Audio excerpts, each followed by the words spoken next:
Hello students, Mehta college के digital platform पर आपका स्वागत है। अपना फर्स्ट ईयर ऑप्टिक्स के अंदर चल रहा था double slit diffraction.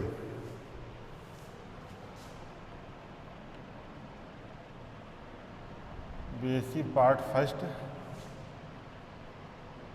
Optics unit second अपना टॉपिक चल रहा था फ्रॉनहोफर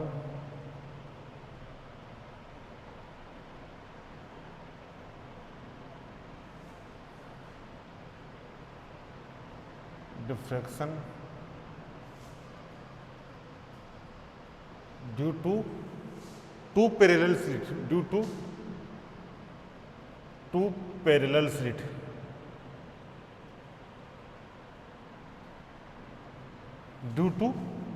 स्लिट। इसमें अपन ने एक डबल स्लिट ली थी। डबल स्लिट कैसे सिंगल स्लिट होती है? सिंगल स्लिट के बीच में कोई अपारदर्शी अवरोधक, अपारदर्शी बाधा फंसा देते हैं।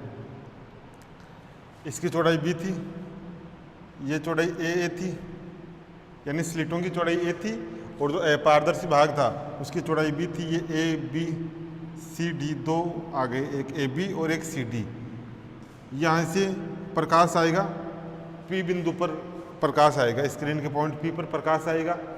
इस प्रकाश के लिए अपन ने रिजल्टेंट एम्पलीट्यूड और रिजल्टेंट इंटेंसिटी निकाल ली थी। रिजल्टेंट एम्पलीट्यूड और रिजल्टेंट इंटेंसिटी। अब उस रिजल्टेंट एम्पलीट्यूड और रिजल्टेंट इंटेंसिटी में डिफ्रैक्शन का पार्ट आ रहा था, डिफ्रैक्शन कंपोनेंट भी आ रहा था और इंटरफेरेंस कंपोनेंट भी आ रहा था। क्या क्या आ रहे थे? इंटेंसिटी में इंटेंसिटी आ रही थी I is equal to I naught sine alpha square cos square beta. ये दो कंपोनेंट आ रहे थे। ये तो था आपका इंटरफेरेंस कंपोनेंट और ये था आपका डिफ्रैक्शन कंपोनेंट। डिफ्रैक्शन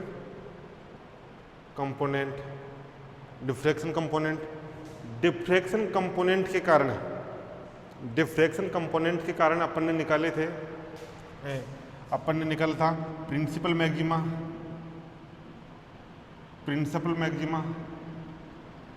दूसरा था अपना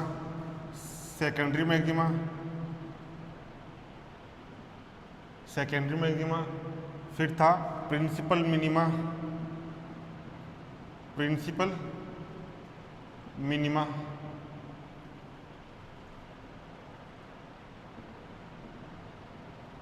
मिनिमा।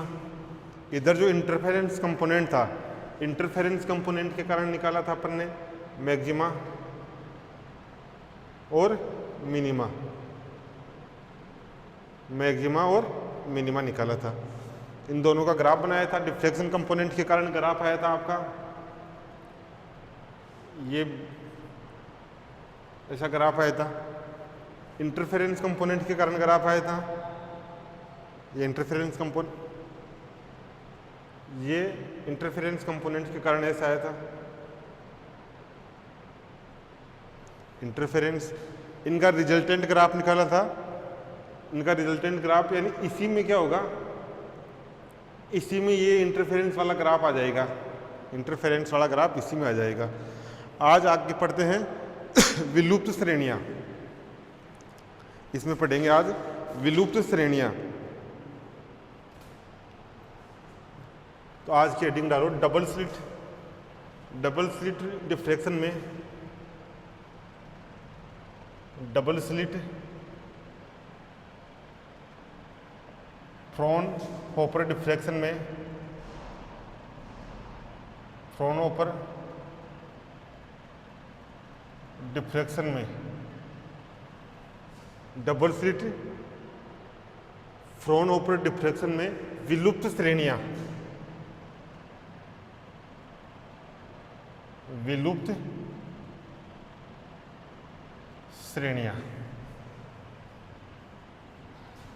अब विलुप्त श्रेणियां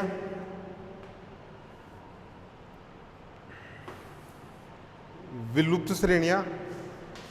अगर अपन ए और बी में चेंज करें, ए और बी में चेंज करें, यानी जो आपकी स्लिट है उस स्लिट की चौड़ाई में परिवर्तन करें, या बीच में जो अपारदर्शी भाग है, जो अपारदर्शी एपरेचर है, अवरोधक है, उसकी चौड़ाई में चेंज करें, उसकी चौड़ाई में चेंज करें, तो पॉइंट पी पर जो परिणामी इंटेंसिटी है, जो परिणामी इंटेंसिटी है, उस इंटेंसिटी में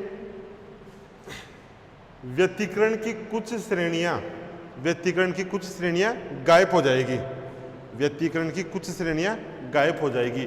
तो जो श्रेणियां गायब होती हैं उन्हें विलुप्त श्रेणियां कहते हैं। दोबारा देखो, स्लिट की चौड़ाई या अपारदर्शी भाग की चौड़ाई में परिवर्तन करें, उनको कम ज्यादा करें, तो पॉइंट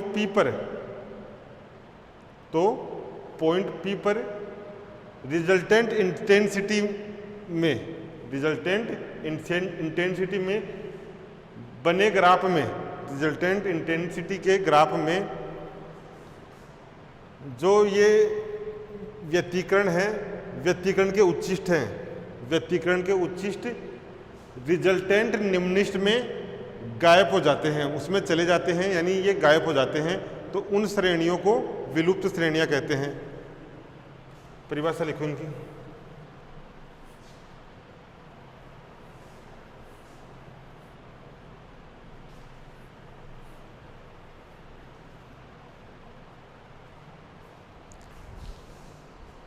लिखो, स्लिट की चौड़ाई ए में परिवर्तन, स्लिट की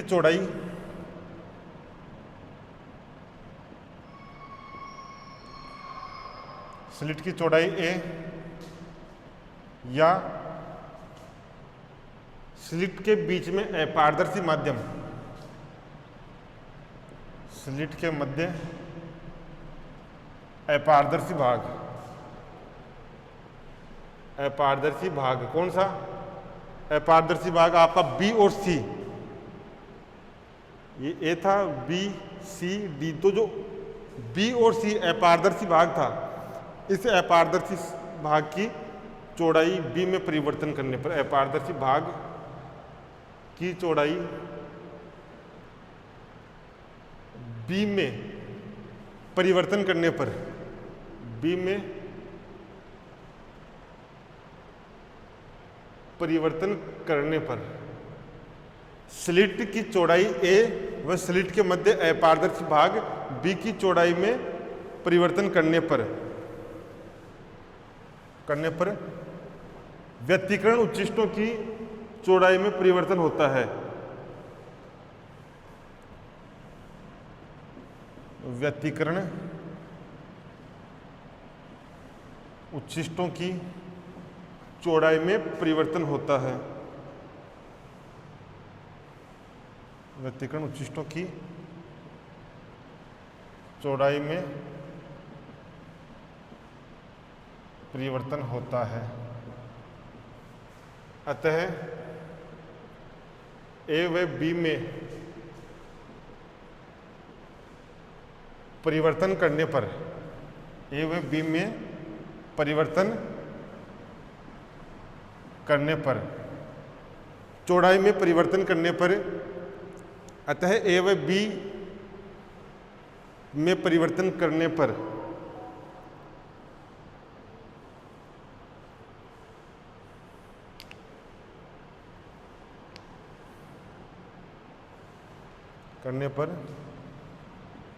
व्यतिकरण प्रारूप या प्रतिरूप, व्यतिकरण प्रतिरूप या ग्राफ की कुछ श्रेणियां परिणामी प्रतिरूप में लुप्त हो जाती है। परिणामी प्रतिरूप ग्राफ विवर्तन, यहां लिख लूं, व्यतिकरण व विवर्तन का ग्राफ,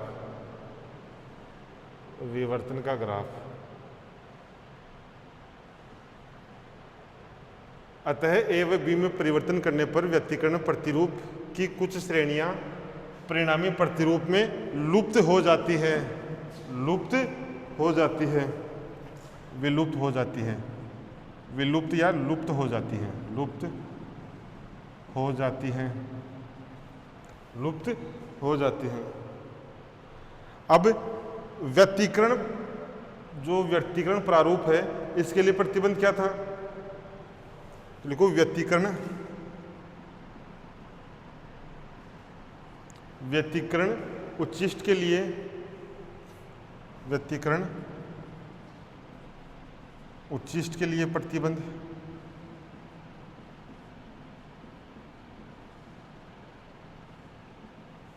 व्यतिकरण उच्छिष्ट के लिए प्रतिबंध क्या है अपना? ये प्रतिबंध है a b sine theta is equal to n lambda, a b sine theta is equal to n lambda. कल निकाला था अपन ने a b sine theta is equal to n lambda. और जो दूसरा विवर्तन निम्निष्ठ के लिए प्रतिबंध, विवर्तन निम्निष्ठ के लिए प्रतिबंध, ये भी निकाला था। ये था आपका A sine theta is equal to M lambda, A sine theta is equal to M lambda. अब थीटा का मान है, थीटा का मान इस प्रकार से लेंगे कि इन दोनों शर्तों का पालन एक साथ हो। तो थीटा का मान, थीटा का मान इस प्रकार से लिया जाए। थीटा क्या था?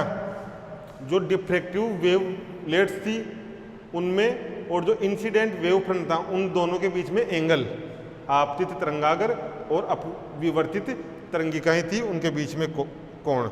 यदि थीटा का मान इस प्रकार लिया जाए कि दोनों प्रतिबंध की, दोनों प्रतिबंध संतुष्ट हों, यदि थीटा का मान इस प्रकार लिया जाए कि दोनों प्रतिबंध संतुष्ट हों,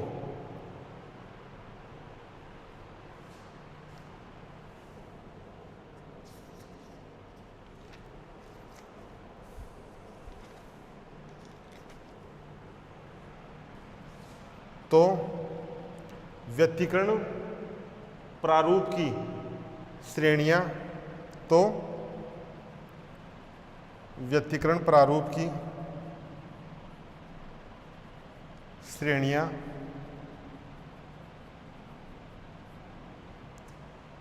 विवर्तन निम्निष्ठ में लुप्त हो जाएगी, विवर्तन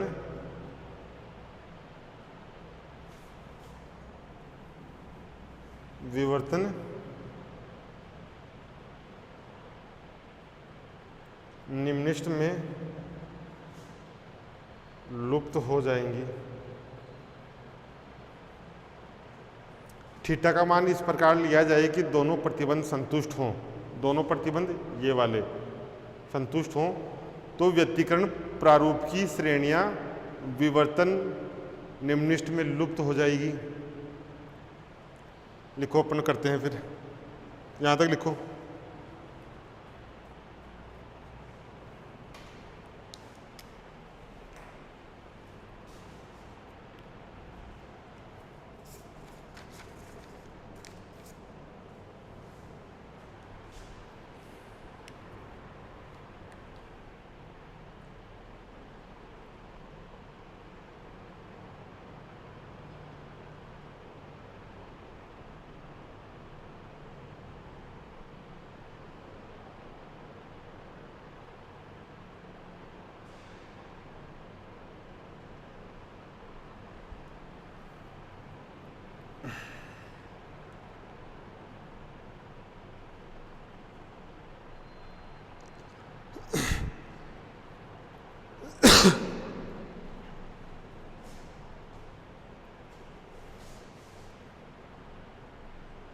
स्लिट की चौड़ाई ए या स्लिट के मध्य अपारदर्शी भाग की चौड़ाई में अपारदर्शी भाग बी की चौड़ाई में परिवर्तन हो तो व्यतिकरण उच्चिष्टों की चौड़ाई में परिवर्तन होता है। अतः ए व बी में परिवर्तन करने पर व्यतिकरण प्रतिरूप या व्यतिकरण ग्राफ में से कुछ श्रेणियां प्रतिबिंब प्रतिरूप में विलुप्त हो जाएंगी। उन श्रेणियों को विलुप्त श्रेणियां कहते हैं, यहाँ लिख लेना, उन श्रेणियों को विलुप्त श्रेणियां कहते हैं। व्यतिकरण उच्चिष्ट के लिए प्रतिबंध ये होता है और विवर्तन निम्निष्ट के लिए प्रतिबंध ये होता है। थीटा का मान इस प्रकार लिया जाए कि दोनों प्रतिबंध संतुष्ट हों तो व्यतिकरण प्रतिरूप की श्रेणियां विवर्तन निम्निष्ट में लुप्त हो जाएंगी। अब देखते हैं, इसमें लिखो यदि a = 1 हो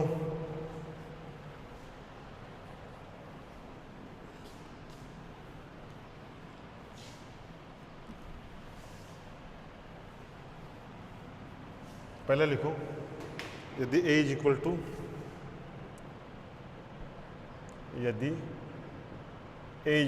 1 हो तो यदि ये हो तो क्या होगा। सबसे पहले तो ये लिखेंगे, ये क्या था, ऊपर वाली इक्वेशन, ये था व्यतिकरण प्रारूप में उच्चिष्टों के लिए प्रतिबंध।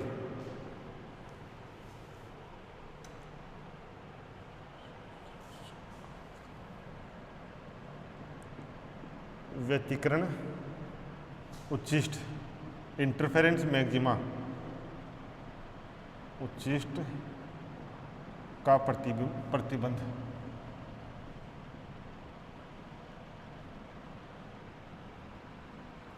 व्यतिकरण उच्चिष्ट का प्रतिबंध होता है अपना a +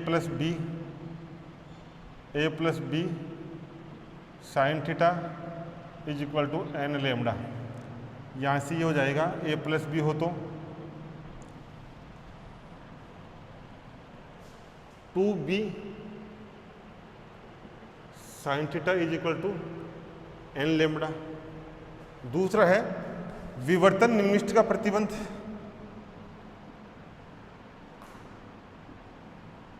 विवर्तन, या इसको a की जगह अपन मान लें b, क्योंकि दोनों b था ना, इसकी जगह a मान ले, दोनों बराबर है।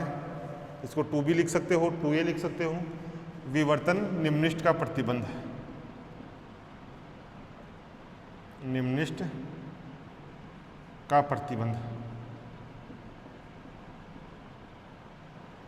प्रतिबंध क्या है, a sin theta m lambda, a sin theta = m lambda. लिखो यहाँ तक।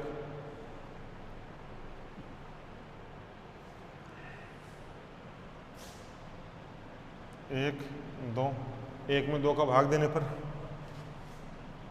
इक्वेशन 1 में इक्वेशन 2 का भाग देने पर भाग दिया तो क्या आ गया, ये आ गया अपने पास 2n/m। तो n = 2m, m = 2m। n का मान 1 2 3 पुट करने पर m क्या आएगा, n का मान 1 2 3 ये रखेंगे तब m = 2 4 6 ऐसे आएगा। यदि n 1 2 3 हो तो m 2 4 6 होगा।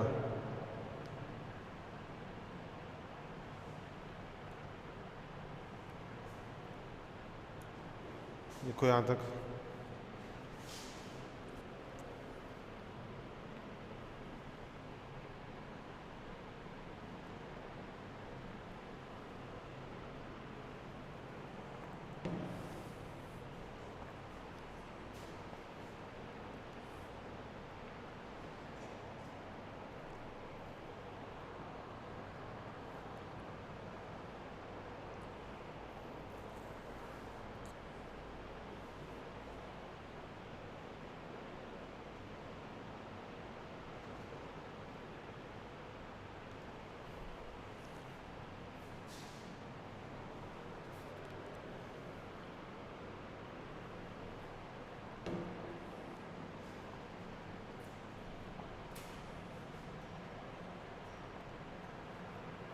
इसको क्या लिखेंगे,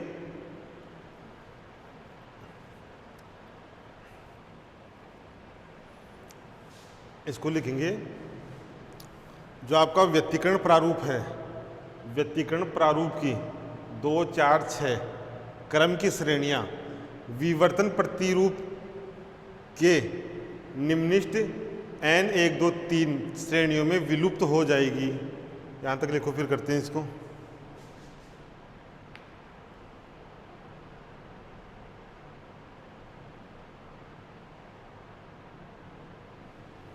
इसमें लिखूं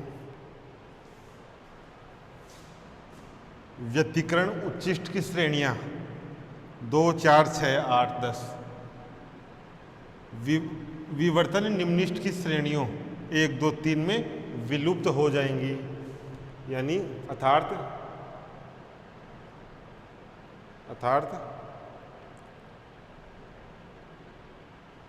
विवर्तन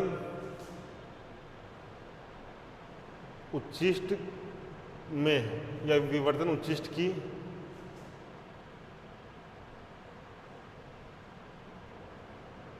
दो, 4, 6, 8 क्रम की श्रेणियां,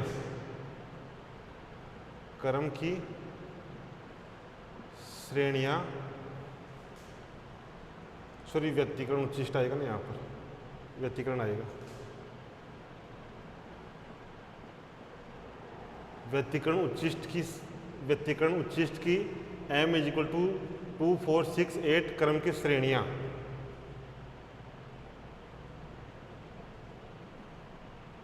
विवर्तन निम्नलिखित की n 1, 2, 3, 4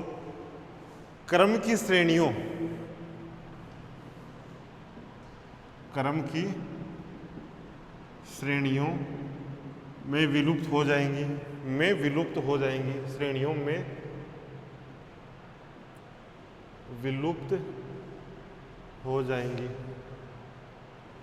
व्यतिकरण उच्चिष्ट की m = 2, 4, 6, 8 क्रम की श्रेणियां विवर्तन निम्नलिखित की 1, 2, 3, 4 क्रम की श्रेणियों में विलुप्त हो जाएंगी। यानी विवर्तन के जो उच्चिष्ट हैं, सॉरी व्यतिकरण के जो उच्चिष्ट हैं, वो विवर्तन के निम्नलिखितों में लुप्त हो जाएंगे।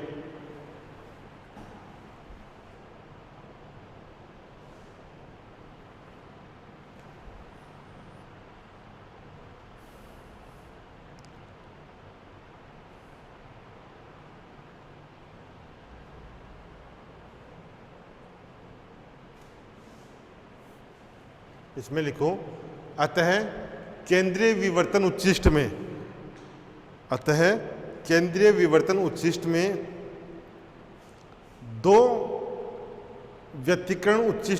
तीन व्यतिकरण उच्चिष्ट होंगे।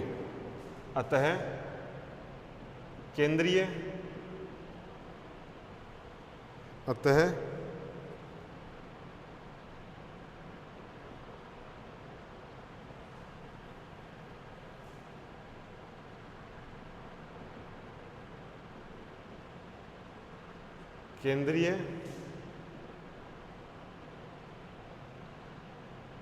विवर्तन उच्चिष्ट में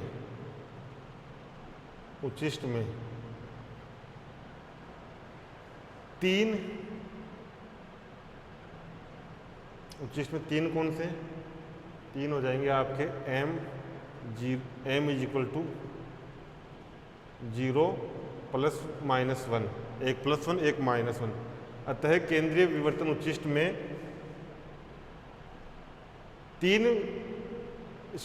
तीन व्यतिकरण उच्चिष्ट होंगे। तीन व्यतिकरण उच्चिष्ट यहाँ लिखना m = 0 +- 1 होंगे। अतः केंद्रीय विवर्तन उच्चिष्ट में तीन व्यतिकरण उच्चिष्ट m = 0 +- 1, +1 -1 दो ये हो गए, एक 0, तीन उच्चिष्ट होंगे। या आपका a = b हो तब हो गया। अब b = 2a हो, b = 2a तब क्या होगा?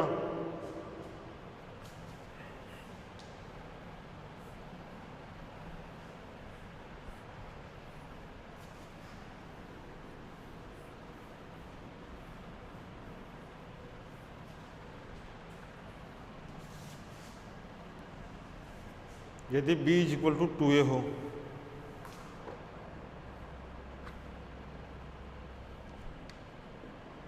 यदि b is equal to 2a हो तो b is equal to 2a हो तो विवर्तन जो प्रारूप है उनमें से कौन से क्रम की श्रेणियां विलुप्त होंगी?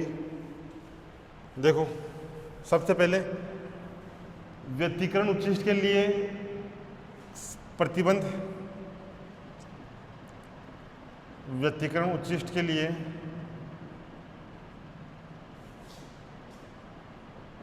प्रतिबंध, प्रतिबंध क्या होता है? a प्लस बी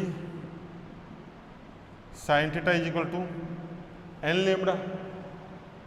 अब b की जगह क्या रखना है? 2a, तो ये आ जाएगा 3a sine theta is equal to n lambda.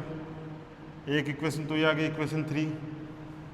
अब विवर्तन निम्निष्ठ के लिए प्रतिबंध, विवर्तन निम्निष्ठ के लिए प्रतिबंध,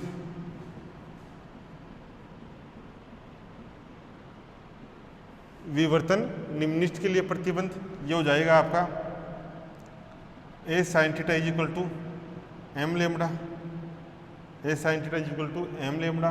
ये 4, 3 में 4 का भाग देने पर, इक्वेशन 3 में 4 का भाग देने पर,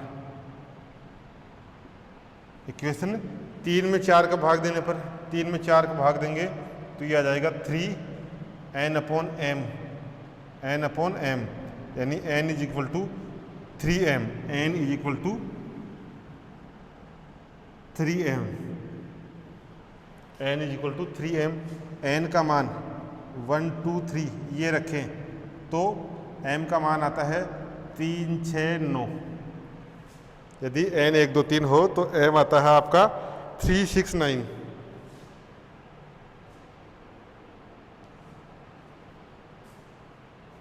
इसको क्या लिखेंगे? उतारो इसको।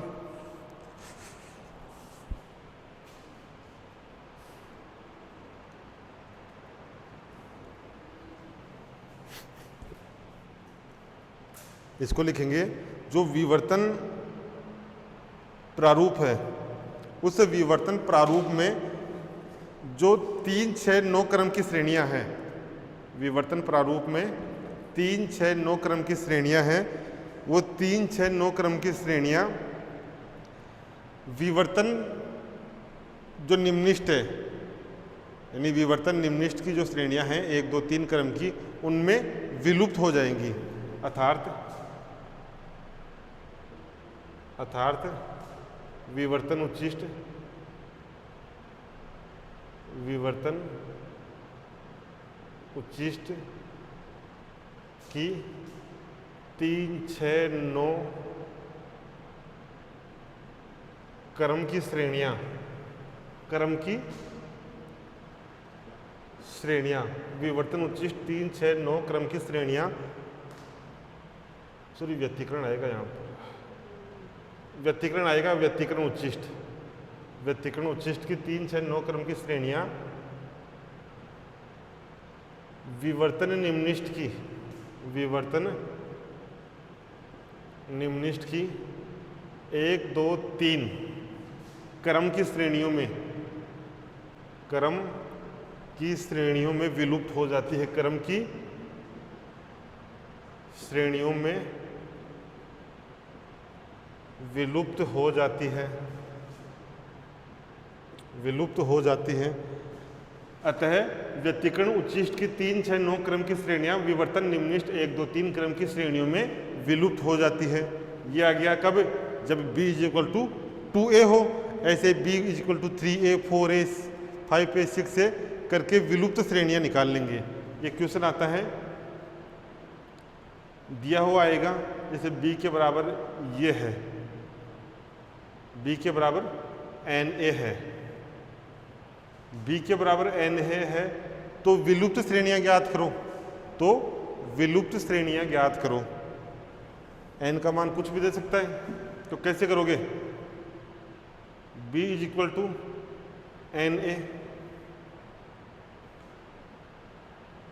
वही पहले ये प्रतिबंध, ये क्या हो जाएगा n a is equal to n lambda. यहाँ दोनों एन डिफरेंट है तो एन का मान कुछ भी दिया हुआ आ सकता है, 6, 7। तो पहले व्यतिकरण उच्चिष्ट के लिए प्रतिबंध निकालोगे, विवर्तन उच्चिष्ट के लिए प्रतिबंध निकालोगे, दोनों में एक दूसरे का भाग दोगे, यहाँ से ये आ जाएगा एन इज इक्वल टू ये एम, यहाँ पर कोई आएगा कोई संख्या और एम, ये यहाँ से आएगा। जब एन दिया हुआ आएगा तो इसका मान अपने पास आ जाएगा। तो क्या होगा, एन का मान 1, 2, 3 रखेंगे और जिस एन का मान 1, 2, 3 रखने पर एम का मान जितना आएगा, एन का जो मान आएगा वो ही विलुप्त श्रेणियां हो जाएंगी, वो ही विलुप्त श्रेणियां हो जाएंगी। तो ये आपका विलुप्त श्रेणियां कंप्लीट हो गया।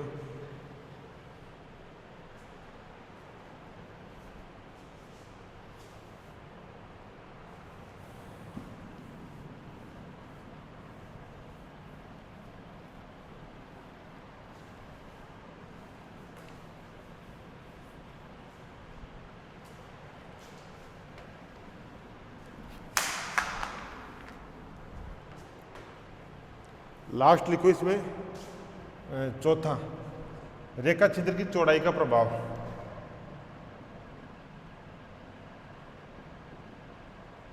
रेखा छिद्र की चौड़ाई का प्रभाव, रेखा छिद्र की चौड़ाई का प्रभाव। इसमें लिखो यदि रेखा छिद्र की चौड़ाई, चौड़ाई कितनी थी रेखा छिद्र की ए, यदि रेखा छिद्र की चौड़ाई ए में परिवर्तन करे या ए में वृद्धि करे, तो लिखो यदि रेखा छिद्र की चौड़ाई ए में वृद्धि करे, ए में वृद्धि करे, यदि रेखा छिद्र ए की चौड़ाई में वृद्धि करे तो विवर्तन प्रतिरूप के, विवर्तन प्रतिरूप के केंद्रीय उच्छिष्ट, केंद्रीय उच्छिष्ट, केंद्रीय उच्छिष्ट, केंद्रीय उच्छिष्ट, केंद्रीय उच्छिष्ट का शिखर तीक्ष्ण हो जाएगा, तीक्ष्ण हो जाएगा। शिखर तीक्ष्ण कैसे, जैसे ये शिखर था पहले ऊपर का, केंद्रीय उच्छिष्ट का ये शिखर था, अब ए का मान कम कर दिया, ए का मान कम कर दिया, ये मान लो ए थी, ए का मान कम कर दिया, तो ये शिखर क्या हो जाएगा, तीक्ष्ण हो जाएगा, तीखा हो जाएगा, शिखर तीक्ष्ण हो जाएगा। लेकिन फ्रिंज अंतराल चेंज नहीं हो, लेकिन फ्रिंज अंतराल परिवर्तित नहीं होता, परिवर्तित नहीं होता है, नहीं होता है, लेकिन फ्रिंज अंतराल परिवर्तित नहीं होता है, क्योंकि फ्रिंज अंतराल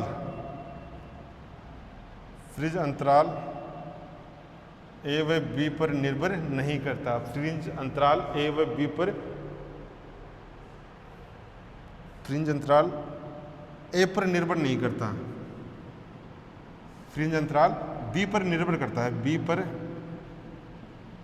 निर्भर करता है, बी पर निर्भर करता है, ए पर निर्भर नहीं करता है। यदि रेखा छिद्रों की चौड़ाई, जो रेखा छिद्र है उनकी चौड़ाई ए में वृद्धि करें, उनकी चौड़ाई ए में वृद्धि करें, तो क्या होगा, ए में वृद्धि करें तो जो विवर्तन प्रतिरूप का जो केंद्रीय उच्छिष्ट था, प्रिंसिपल मैक्सिमा था, उस प्रिंसिपल मैक्सिमा का जो ऊपर का चोटी है, ग्राफ है, वो तीक्ष्ण हो जाएगा, वो तीक्ष्ण हो जाएगा, लेकिन फ्रिंज अंतराल का मान चेंज नहीं होगा, क्योंकि जो फ्रिंज अंतराल होती है वो फ्रिंज अंतराल जो अपारदर्शी भाग होता है BC, उस अपारदर्शी भाग पर निर्भर करती है, स्लिटों की चौड़ाई पर निर्भर नहीं करती। तो यह आपका Fraunhofer diffraction due to 2 parallel slit complete हो गया। इसको उतारो।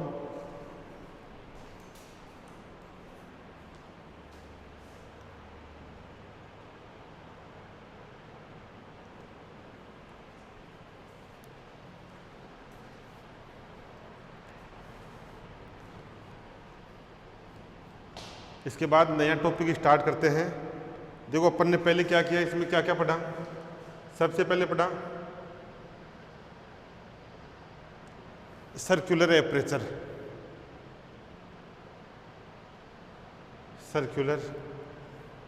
इसके बाद आता है आपका सिंगल स्लिट, ये सिंगल स्लिट। उसके बाद डबल स्लिट या 2 स्लिट, ये 2 स्लिट थे।